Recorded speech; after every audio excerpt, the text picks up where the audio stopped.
बनेगा, ठीक है ना। ओके, सो आइडियल और परफेक्ट गैस, तो वो गैसें जो बॉयल्स लॉ और चार्ल्स लॉ को फॉलो करती हैं, आइडियल गैसेस कहलाती हैं। इनकी प्रॉपर्टीज क्या हैं? ये 4 प्रॉपर्टीज यहाँ पर मेंशन की गई हैं। तो number 1 property, ideal gases obeys perfectly the Boyle's law and Boyle's law, Charles law and Pressure's law at each pressure and temperature। किसी भी ताप और दाब के लिए ये Boyle's law, Charles law और Pressure's law को परफेक्टली फॉलो करेंगी या ओबे करेंगी। The coefficient of volume expansion and pressure coefficient of this gas is equal to 1/273 पर डिग्री सेंटीग्रेड, ठीक है। पर डिग्री सेंटीग्रेड टेम्परेचर राइज करने पर इसका जो वॉल्यूम एक्सपेंशन है ओरिजिनल 0 डिग्री सेंटीग्रेड के वॉल्यूम का 1/273 पार्ट्स इंक्रीज होता है, ठीक है। Next one is the molecules of this gas are of negligible size in comparison to the volume of the gas. जो पूरे कंटेनर में वॉल्यूम का गैस होता है उसके कंपेरिजन में जो इनके अणुओं का साइज होता है उसको हम लगभग नगण्य मान के चलते हैं, ठीक है। उसको गणना में नहीं लेते हैं, कैलकुलेशन में नहीं लेते हैं इस थ्योरी में। Fourth one is there are no forces of attraction amongst the molecules of the gas. जो भी मॉलिक्यूल्स हैं गैसेस के, इनके बीच कोई भी फोर्स ऑफ अट्रैक्शन नहीं कार्य करता, ऐसा माना गया आइडियल गैस के लिए, ठीक है। दस an ideal gas can not be obtained in the liquid और सॉलिड फॉर्म। देखिए, अगर हम मॉलिक्यूल्स को पास पास नहीं ला पाएंगे, अट्रैक्शन उनके बीच नहीं बढ़ा पाएंगे, तो हम गैसियस फॉर्म से उसको हम लिक्विड में नहीं कन्वर्ट कर पाएंगे और लिक्विड फॉर्म से फिर हम सॉलिड में नहीं कन्वर्ट कर पाएंगे। इसका मतलब है कि जो आइडियल गैस है उसको कभी भी हम लिक्विड या सॉलिड में कन्वर्ट नहीं कर पाएंगे। तो एक्चुअली आइडियल गैस होती क्या है? वैसे तो आइडियल कुछ भी नहीं होता, तो ब्रह्मांड में कोई आइडियल गैस भी नहीं पाई जाती है, लेकिन हम कुछ गैसेस को अप्रॉक्सीमेट आइडियल कंसीडर कर सकते हैं, ठीक है ना। जैसे कि in practice we can assume oxygen, nitrogen, hydrogen and helium to be the nearly the ideal gases at ordinary temperature and ordinary pressure, because it is difficult to liquefy them under this condition. Ordinary temperature pressure पर oxygen, nitrogen, hydrogen, helium को simply liquefy करना possible नहीं होता, इसलिए हम इनको approximate ideal gas या perfect gas की श्रेणी में मान सकते हैं, ठीक है ना। यहाँ तक क्लियर हो रहा है आप लोग को सभी को?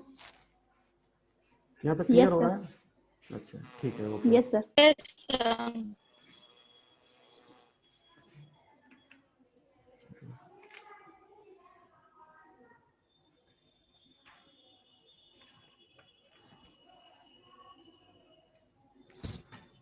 बेटा 1 मिनट जरा होल्ड करना पड़ेगा, ओके।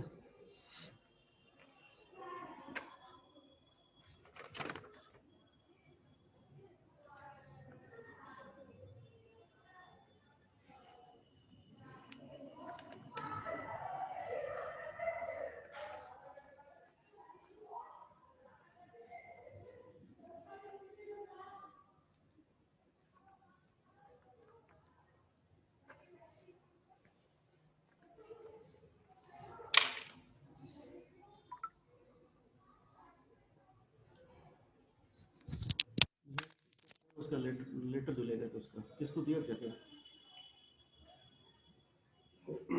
राजनारायण सर को दिखाया तो सबिया मैडम को दे दिए। सबिया मैडम ने कहा टाइप करा, सूची चस्पा करा रही, ना कोई सूची दिया। टाइप करा दो, सूची चस्पा करा दो। हाँ, सूची थोड़ी चस्पा करानी है।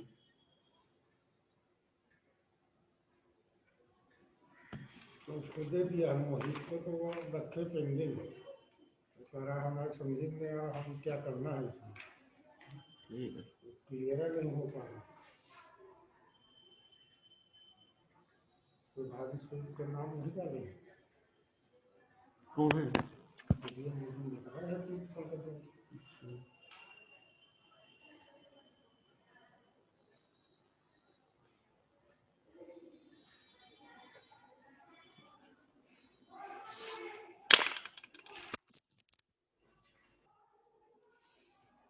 हाँ जी, तो सभी ऑनलाइन है ना, सभी स्टूडेंट्स इस समय? ओके, तो हम लोग आगे चलते हैं। बॉयल्स, तो आप लोग बॉयल्स लॉ, चार्ल्स लॉ, इनके बारे में आप लोग को पहले से ही जानकारी होगी। मैं समझता हूँ दोबारा डिस्कस करने की कोई जरूरत नहीं है। बॉयल्स लॉ सभी स्टूडेंट्स को मालूम है ना? हेलो जी सर। बॉयल्स लॉ क्या होता है कि किसी भी गैस का निश्चित द्रव्यमान का आयतन उसके स्थिर ताप पर निश्चित द्रव्यमान, गैस के निश्चित द्रव्यमान का आयतन उसके दाब के विद क्रमानुपाती होता है, ठीक है ना, V proportional to 1/P। Detail में जाने की जरूरत नहीं, जल्दी से चार्ल्स लॉ को देख लेते हैं। चार्ल्स लॉ में क्या कहा गया है कि स्थिर दाब पर, ठीक है, प्रेशर कांस्टेंट रहता है, तो उस कंडीशन में किसी गैस के निश्चित द्रव्यमान का आयतन उसके परम ताप के समानुपाती होता है, ठीक है। तो इस प्रकार से ये दोनों लॉज हो गए। प्रेशर लॉ क्या है, प्रेशर में वॉल्यूम को कांस्टेंट मान के चलते हैं कि स्थिर वॉल्यूम पर, स्थिर आयतन पर किसी गैस के निश्चित द्रव्यमान का जो दाब है वो ताप के परम ताप के समानुपाती होता है। तो आइडियल गैस इन तीनों लॉज को प्रेशर, वॉल्यूम और टेम्परेचर की सभी कंडीशंस के लिए फॉलो करते हैं। अब हम लोग आते हैं काइनेटिक थ्योरी ऑफ गैसेस पर डिटेल में, ठीक है ना, क्योंकि आइडियल गैस की बात आ गई थी इसलिए उसको बीच में बताना जरूरी था। तो यहाँ पर पास्टुलेट्स आप डिटेल में देखिए। Number 1, each gas is made up of small particle, जैसा पहले कहा गया था, उनको मॉलिक्यूल्स कहते हैं। Molecules of a gas are rigid, spherical, perfectly elastic and all alike. सभी मॉलिक्यूल एक जैसे होते हैं, रिजिड होते हैं, स्फेरिकल होते हैं और परफेक्टली इलास्टिक होते हैं, ये माना गया। फोर्स ऑफ अट्रैक्शन इनके बीच नहीं होता है, पहले बता चुके हैं। The molecules in a gas move with all possible speeds, with all possible speed in all possible directions. और ये रैंडमली कोलाइड करते हैं। कोलाइड करते हैं किसके साथ, आपस में मॉलिक्यूल्स कोलाइड करते हैं और कंटेनर की वॉल्स के साथ भी वो कोलाइड करते रहते हैं। Next, a molecule travels with the uniform velocity in straight line in between two collisions. दो क्रमागत टक्करों के बीच वो हमेशा एक सरल रेखा में गति करते हैं, ठीक है। और दो क्रमागत टक्करों के बीच जो चली गई दूरी होती है उसको हम फ्री पाथ कहते हैं। क्या कहते हैं, फ्री पाथ। और दो टक्करों के क्रमागत टक्करों के बीच जो लगा समय होता है उसको हम कहते हैं मीन फ्री टाइम, ठीक है ना। तो इस प्रकार से नेक्स्ट है the conditions of molecules, the collisions of molecules are perfectly elastic, ये तो पहले बता दिया है मैंने। Okay, there is no effect of force of gravity. Molecules के बारे में ये माना गया कि इन पर ग्रेविटी का कोई इफेक्ट नहीं होता, इसलिए इनका डाउनवर्ड या अपवर्ड जो मोशन है ड्यू टू ग्रेविटी वो अफेक्ट नहीं होता है, या इनका मोशन ग्रेविटी से अफेक्ट नहीं होता है। There is no effect of the pressure of a gas is due to the continuous collision of its molecule with the walls of the container. जितने मॉलिक्यूल्स में वॉल्स कंटेनर की wall से लगातार टकराते रहते हैं, इसलिए इनका टकराने की वजह से ये अपना मोमेंटम स्थानांतरित करते हैं दीवार पर, जिसके कारण ही गैस में प्रेशर पाया जाता है।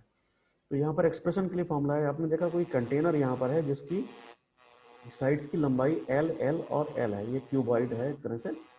और यहाँ पर कुछ मॉलिक्यूल्स हैं, किसी एक मॉलिक्यूल्स को देखिए पहले डिस्कस किया गया, m is the mass of the molecule and there are total number of n such molecules. ऐसे ही n मॉलिक्यूल्स हैं।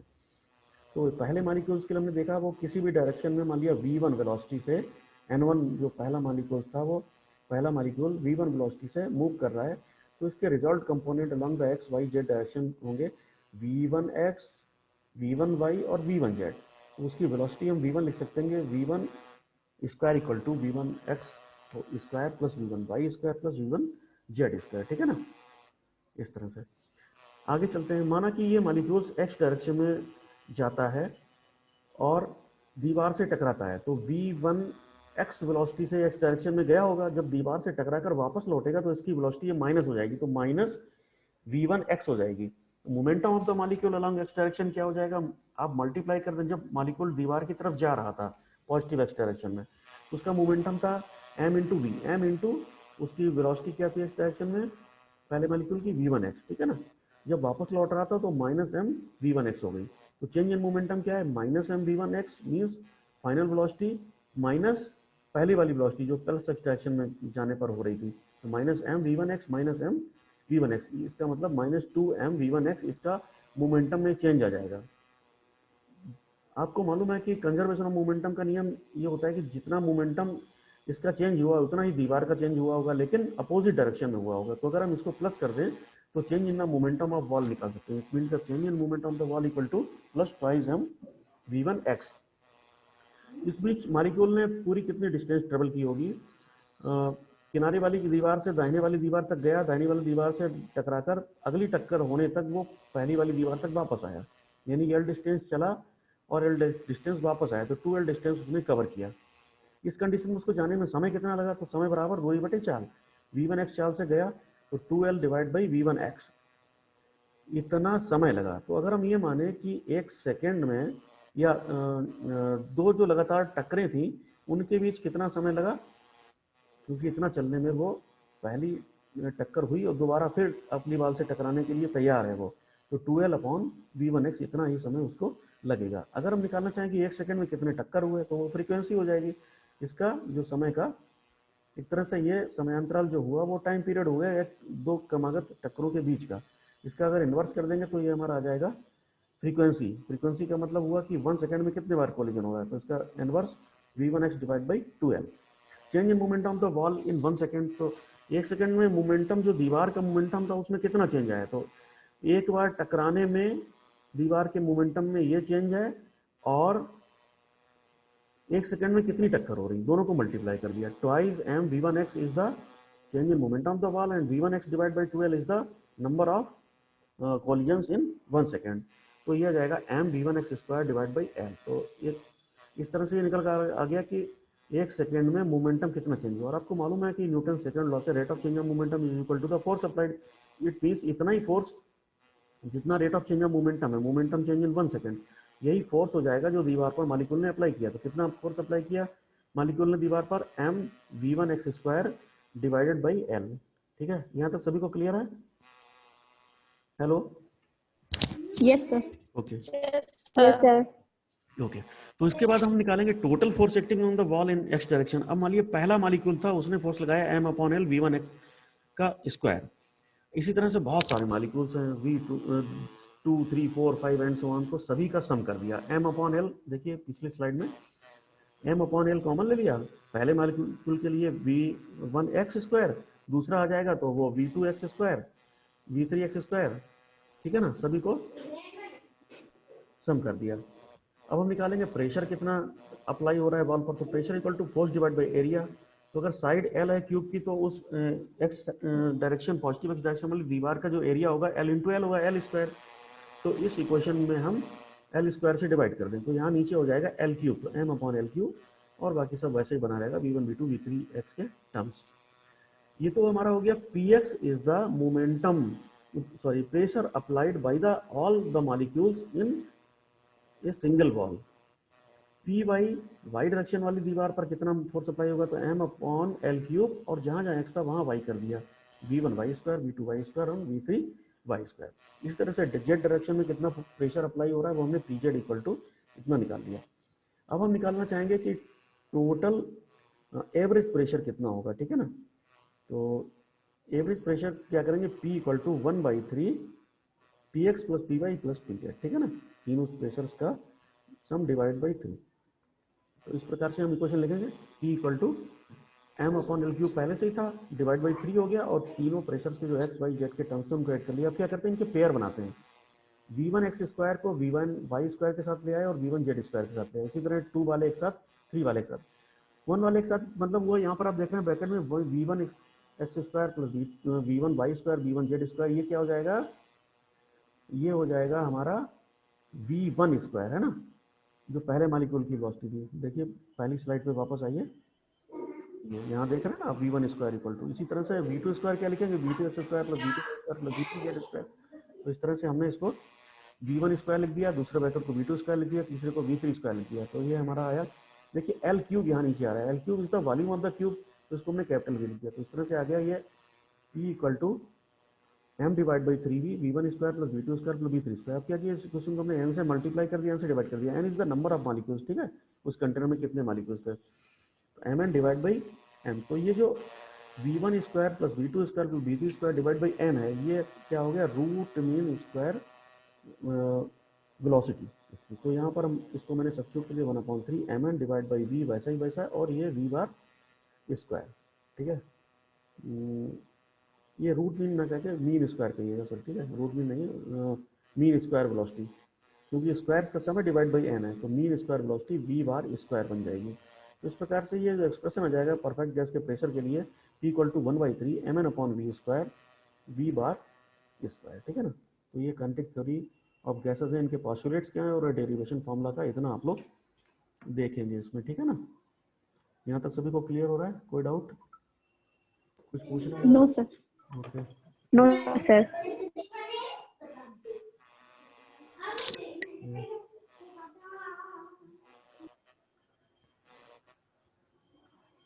अभी तो मेन फार्मूला बता, थोड़ा सा यहाँ पे मॉडिफिकेशन भी आप कर सकते हैं फार्मूले में, और इन फार्मूलों पर बेस्ड न्यूमेरिकल प्रॉब्लम्स ही आएंगी। तो यहाँ पर देखिए m into n, m is a mass of the single molecule, n is the number of molecules. तो अगर n मॉलिक्यूल से एक मॉलिक्यूल के मास में मल्टीप्लाई कर दें, सभी मॉलिक्यूल एक जैसे हैं, तो टोटल गैस का जो मास है वो आ जाएगा। तो यहाँ पर हम लिख सकते हैं m is the total mass, जो कि mn के बराबर है। तो mn divide by v, total mass of the gas divided by v volume, it means mass divide by volume, ये होता है डेंसिटी, मालूम है ना सभी को। द्रव्यमान बराबर आयतन गुणा घनत्व होता है ना, तो घनत्व बराबर जी सर। द्रव्यमान बटे आयतन। तो द्रव्यमान ये mn हो गया पूरा, ये capital M divide by v, ये इसको रो लिख दिया। पिछले फॉर्मूले को हम लिख सकते हैं P equal to 1/3 rho into V bar square. अब इसको थोड़ा सा मॉडिफाई करते हैं, 2 से मल्टीप्लाई किया, 2 से डिवाइड कर दिया, तो 2/3 1 into 1/2 rho into V bar square, ये लिख लिया। और ये जो rho 1/2 rho into V bar square होता है, ये काइनेटिक एनर्जी होती है per unit volume of the gas. तो kinetic energy per unit volume of the gas is E, therefore P और काइनेटिक एनर्जी में ये रिलेशन हो गया P इक्वल टू 2/3E। तो यहाँ पर आप तीन फॉर्मूले देख रहे हैं। पहला वाला हमने ड्राइव किया था P equal to 1/3 mn v upon v bar square, यानी कि ये मीन स्क्वायर वेलोसिटी के टर्म्स में फॉर्मूला है। दूसरा वाला डेंसिटी ऑफ मीन स्क्वायर के टर्म्स में फॉर्मूला है। तीसरा वाला kinetic energy of unit volume of gas और प्रेशर के रिलेशन की ये फॉर्मूला है, ठीक है। तो इस प्रकार से इन तीनों फॉर्मूलों पर को देख लें। इसके बाद बहुत ही इंपॉर्टेंट आता है law of equipartition of energy, ये शॉर्ट नोट में भी आता है और इसका शॉर्ट आंसर टाइप क्वेश्चन भी इस पर बनता है। तो इसको इसका डेरिवेशन जल्दी से देख लें। सबसे पहले तो स्टेटमेंट देख लें, ये बोल्ट्जमैन ने इस लॉ के बारे में बताया था, Boltzmann law of equipartition of energy, इसको हम बोलते हैं law of equipartition of energy. तो इसमें कहा गया कि इन thermal equilibrium total kinetic energy of A dynamical system composed of a large number of particles, कहा गया कि जितनी भी थर्मल एनर्जी है टोटल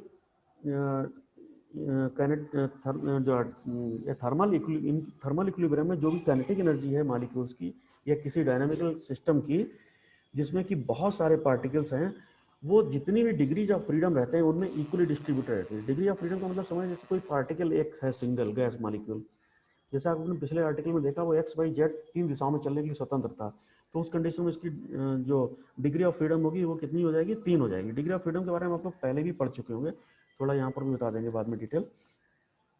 तो इन्होंने कहा कि अगर टेम्परेचर हमारा T है गैस का और mean kinetic energy per degree of freedom जो होगी वैसे तो होती है 3/2 kT, ठीक है ना। तो 3/2 kT आपने फॉर्मूला पढ़ा होगा, जो टोटल एनर्जी रहती है किसी भी थर्मल इक्विलिब्रियम में किसी भी सिस्टम की कांस्टेंट टेम्परेचर T पर। अब वो 3 जगह डिवाइड हो जाएगी, 3/2 kT डिवाइड बाई 3, तो एक्स वाई जेड डायरेक्शन में वो कितनी हो जाएगी, हाफ kT। तो यहाँ पर सिंपली उन्होंने कहा कि if the system is in thermal equilibrium at absolute temperature T, mean kinetic energy per degree of freedom is 1/2 kT।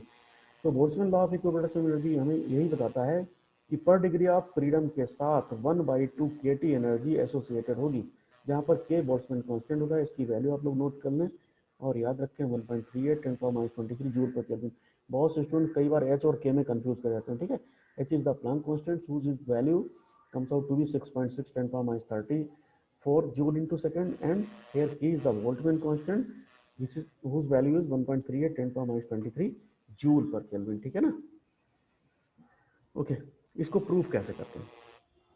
ये माना गया कोई भी मॉलिक्यूल है उसके F डिग्री ऑफ फ्रीडम है और उसके पोजीशन कोऑर्डिनेट्स जब हम लिखना चाहेंगे तो उतने ही डिग्री ऑफ फ्रीडम में लिखेंगे। जैसे 3 डिग्री ऑफ फ्रीडम है एक्स वाई जेड एक्सिस, तो हम Q1 Q2 Q3 लिख सकते हैं। लेकिन सपोज अगर n डायमेंशनल स्पेस है और F डिग्री ऑफ फ्रीडम है तो हम उसके position coordinate Q1 Q2 Q3 and so on QF इस प्रकार से लिखेंगे।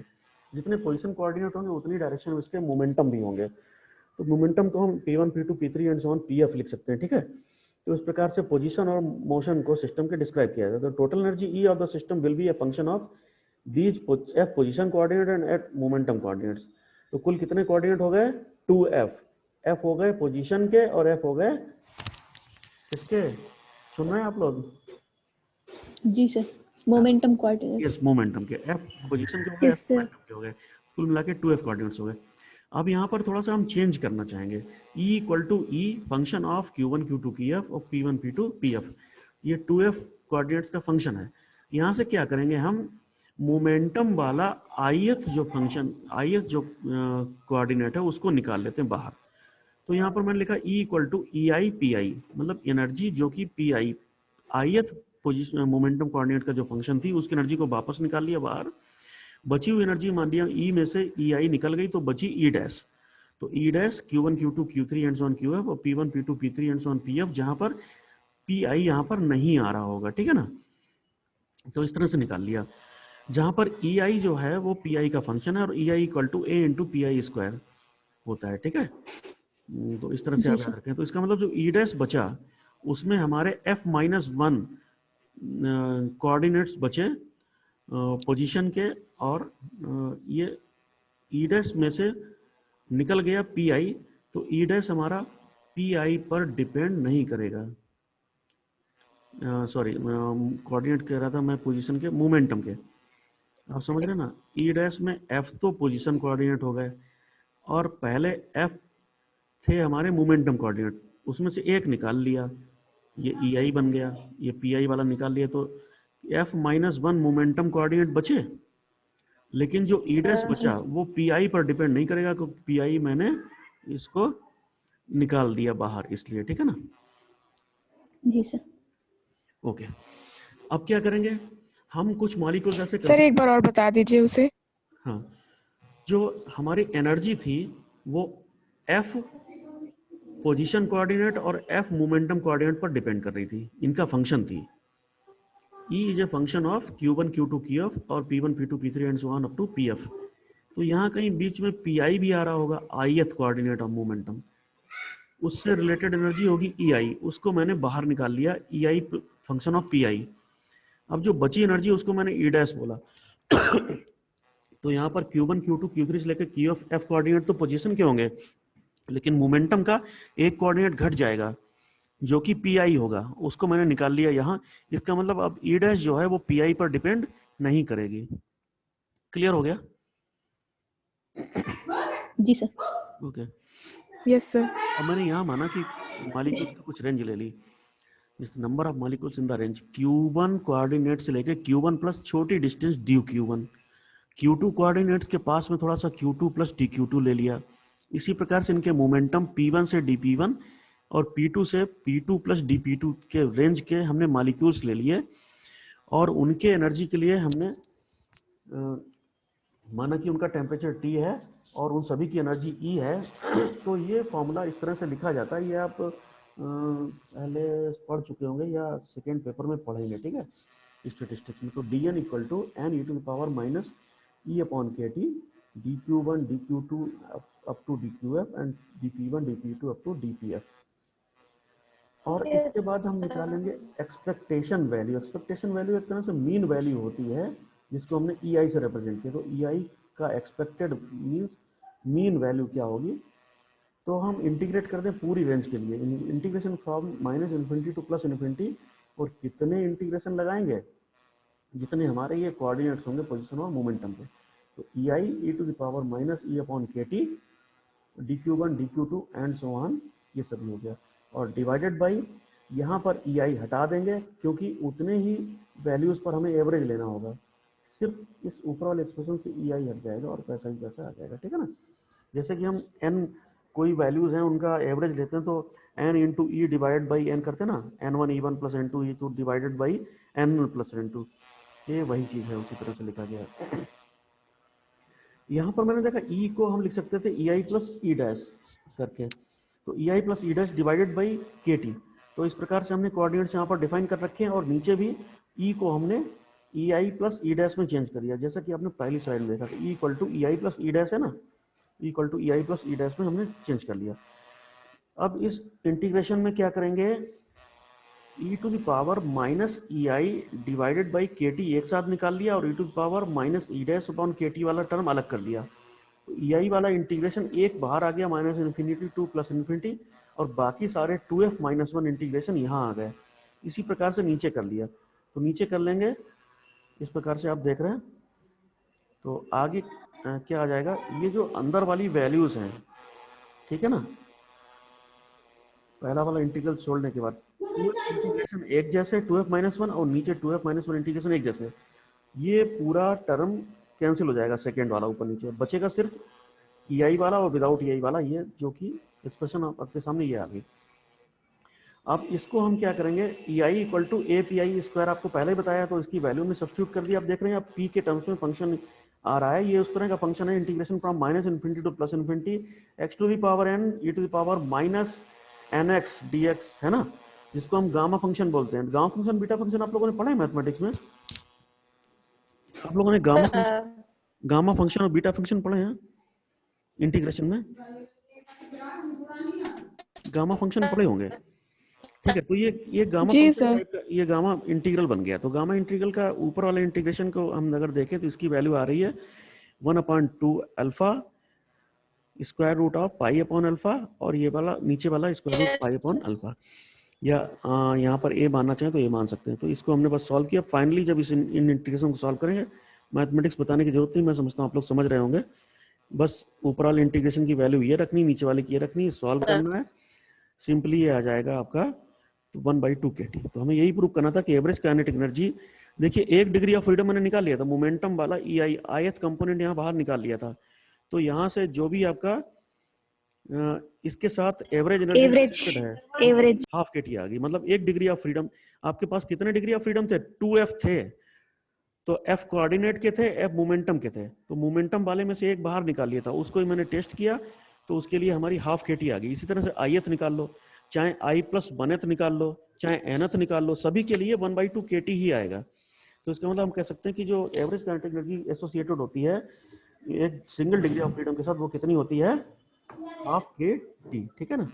तो इस तरह से लॉ ऑफ इक्विपार्टीशन जी सर। तो आपने आज डिस्कस किया, काइनेटिक थ्योरी ऑफ मॉलिक्यूल्स और दूसरा law of equipartition of energy. दोनों इंपॉर्टेंट हैं, इसमें से कोई ना कोई क्वेश्चन तो आएगा ही। लॉ ऑफ इक्विपार्टीशन एनर्जी आता रहता है, काइनेटिक थ्योरी में से कुछ ना कुछ क्वेश्चन थ्योरेटिकल या न्यूमेरिकल प्रॉब्लम्स बनेंगे, आप लोग सॉल्व करिए, देखिए इसको। और मैं समझता जी हूँ आज सर। के लिए इतना ही रखते हैं, बाकी फिर जी हम लोग कल डिस्कस करेंगे। कल हम लोग डिस्कस करेंगे स्पेसिफिक हीट्स ऑफ गैसेस, ठीक है, इसके बारे में डिस्कस। Yes, sir. क्वेश्चन, जी कोई क्वेश्चन? आप लोग चाहें तो अपने वीडियोस ऑन कर सकते हैं, आप नो श्योर। क्वेश्चन पूछना हो तो पूछिए। कोई जरूरी नहीं कि सब्जेक्ट से रिलेटेड ही हो, आप अपना एग्जाम की प्रिपरेशन, दूसरे पेपर, कहीं भी कोई प्रॉब्लम आ रही है, कुछ भी डिस्कस कर सकते हैं। सर फिजिक्स का फर्स्ट पेपर ऑब्जेक्टिव है। हाँ बेटा, ये